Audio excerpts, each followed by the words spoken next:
Beijing souhaite faire du secteur des services le pilier de la croissance de la capitale dans les 5 prochaines années à venir.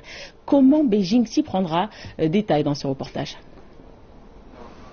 Cette entreprise de financement en ligne à Beijing vient d'étendre sa liste de clients à l'étranger.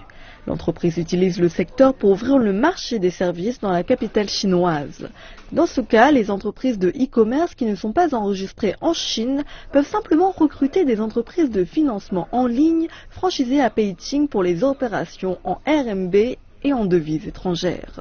Cela réduit les coûts principaux de ces entreprises car elles n'ont plus besoin d'installer leur propre bureau dans la partie continentale de Chine.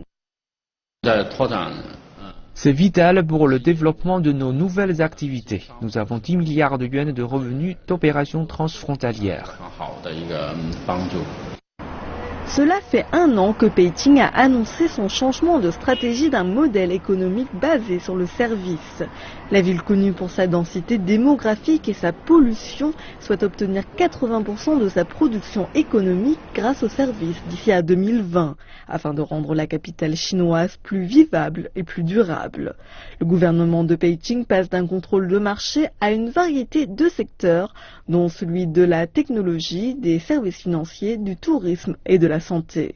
L'objectif principal d'aujourd'hui est d'ouvrir ces secteurs au capital privé et de baisser ou d'annuler les enjeux importants des investisseurs étrangers dans les entreprises chinoises. Pour le premier trimestre de cette année, 96% des investissements internationaux de Beijing venaient des services. Une légère augmentation des 95% de tous les secteurs de l'an dernier.